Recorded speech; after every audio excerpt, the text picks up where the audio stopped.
When I think of companies best known for their racing games, I of course think of developers like Polyphony, Criterion, and Turn 10.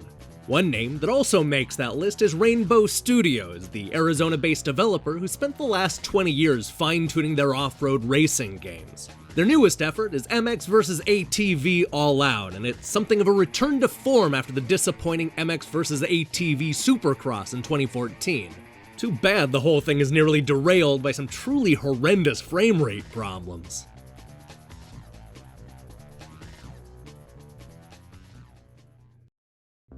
It's funny to say this about a racing game, but a wave of nostalgia hit me when I booted up MX vs. ATV All Out for the first time. While I've always enjoyed Rainbow's take on all-terrain vehicles, I never really appreciated just how different it felt from the competition. This all came flooding back to me as I ripped around the corners and played in the mud. I'm not sure this game pushes the boundaries or evolves the franchise in any meaningful way, but it goes a long way to remind players why they fell in love with the series in the first place. In a lot of ways, MX vs. ATV All Out feels like a throwback to a different generation. This isn't some major overhaul with a bunch of gimmicks or a huge open world, but rather the kind of straightforward, by-the-numbers racing game we used to see a lot of a decade ago. It's an all-out battle between motocross bikes and all-terrain vehicles as we race through mountains, beaches, deserts, and indoor stadiums. If you loved the older games, then you're going to feel right at home with this long-awaited follow-up. What I like most about this series is how it controls, especially when you're riding the dirt bike. You can lean around corners and boost yourself into the air with a simple flick of the right analog stick. There really is a lot more to the gameplay than you might initially expect, especially when it comes to dealing with the different kinds of terrain.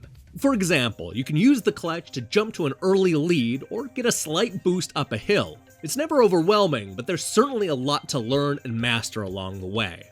This is one of the few franchises where I find myself excited to flirt with disaster on a motocross bike. Once you've mastered the controls, there's nothing like racing through the large and diverse outdoor levels. I like that it's not just a collection of set paths to race along, but rather large and wide open stages that you can tackle in a number of ways. You can often get a jump on your opponent by climbing up a mountain or dipping through a shortcut, and all of this encourages you to take chances and master the controls. Now, for whatever reason, I find the indoor supercross races to be significantly less engaging.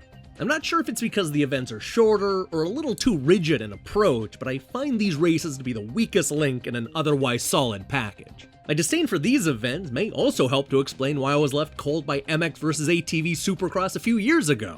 Thankfully, the boring indoor races are merely a small portion of this game. The lengthy single-player campaign also includes a bunch of open-world waypoint races, as well as open cross events that see bikes and ATVs racing for dominance. There's also a fun freestyle mode that has you pulling off gravity-defying tricks in order to earn high scores. And once you've mastered these challenges, the game will toss you into fast or speed classes and raise the stakes. Although there's nothing especially new or original here, all of this content will take you quite a few hours to race through. And even then, the game has both online and offline multiplayer that'll help extend the life even further.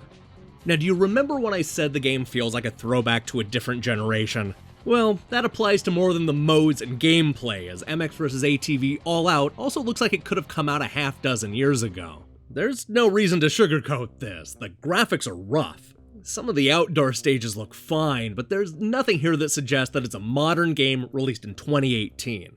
It doesn't matter how many bumps or hills litter the landscape, because the graphics always look flat. To make things worse, MX vs. ATV All Out has a serious frame rate problem. I don't know if it's like this on all platforms, but the PlayStation 4's frame rate often dips into the single digits. This is not only distracting, but also a major obstacle when you're trying to go as fast as possible in a race. If you're used to the silky smooth animation of Forza, Gran Turismo, and Dirt, then jumping into MX vs. ATV All Out is going to be more than a little jarring. I can only hope that Rainbow Studios will be able to get that frame rate under control in a future patch.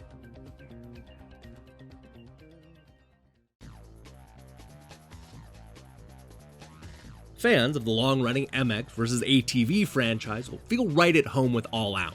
This is yet another solid entry with a nice variety of modes, a whole bunch of customization options, and a diverse selection of outdoor locations. I also like the way the game handles, especially once you've mastered the motocross bikes. What I don't like is the outdated graphics and jerky frame rate. It's great to see Rainbow Studios back to doing what they do best, but MX vs. ATV All Out is a bit rough.